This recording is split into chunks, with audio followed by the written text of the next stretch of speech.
Welcome to Trendverse by Uzma Amin, your destination for the latest trends in AI, online earning, blogging, finance, technology, and future skills. If you want to stay ahead, learn smarter, and grow faster in the digital world, you're in the right place. Subscribe to join our growing community. Like and share to support valuable content. Turn on notifications so you never miss what's next. Let's learn, earn, and grow together. All right, let's talk about something that holds such a special place in India's economy and, let's be honest, in our hearts: gold. We're going to dive into a 2026 analysis that points to some really big trends every investor should probably know about. You know, when you look at the world right now, things can feel, well, a little shaky. With financial markets being so unpredictable, the question of where to put your money for safety becomes more and more important. But through all that noise and uncertainty, there's always one asset that seems to shine just a little bit brighter. We are, of course, talking about gold. It just continues to hold its value and its appeal. So, what is the real story right now? What's the actual price tag today? That is the big question, and we're about to answer it. Let's get right into the numbers. Okay, so let's break it down. Here are the numbers you need to know as of today, March 3rd, 2026. These are the figures at the very center of the conversation. Wow. Okay, for the purest stuff, 24 karat gold, the price is sitting at roughly 1,73,370 rupees per 10 grams. That's a pretty hefty number, and it tells us there are some powerful forces at play in the market. And for 22 karat gold, which is what you'll find in most jewelry, we're looking at around 1,58,940 rupees. Now, you gotta keep in mind, these prices can shift a little depending on which city you're in, all because of local taxes and those making charges. So the big question is, why?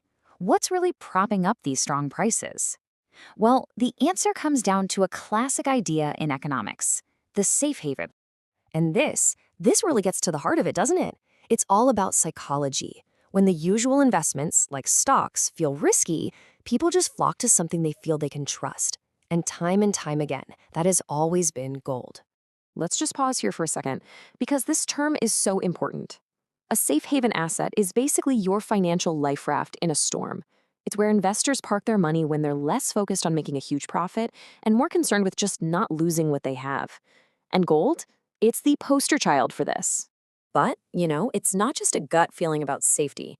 The price you pay here in India is deeply connected to this huge, complicated web of global events and local demand. So let's untangle that a bit.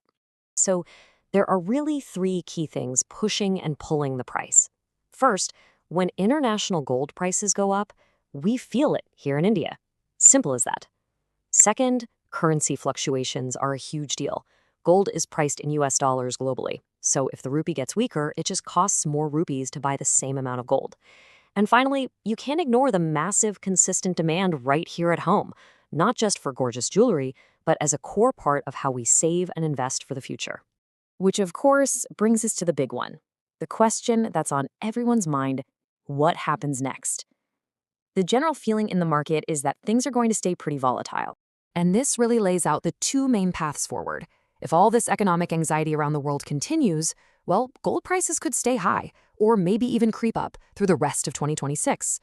On the other hand, if things start to calm down and the global economy finds its footing, we might see what's called a correction. That just means prices could dip a bit as investors feel more confident putting their money back into other things. So we've looked at all this data, all these trends, but what does it actually boil down to for you, the person who might be thinking about buying? This is it. The ultimate question. You see the high price and you wonder, should I buy now before it gets even higher? Or should I wait and hope for that price drop we just talked about? It is a genuine dilemma. And this might be the single most important piece of wisdom to take away from all of this. The expert advice really leans away from trying to play the market, trying to buy low and sell high in the short term. Instead, the real smart move is to see gold as a long-term, foundational part of your financial security. It's not about making a quick buck, it's about stability over many years. So maybe the final question isn't just when to buy, but really, why are you buying?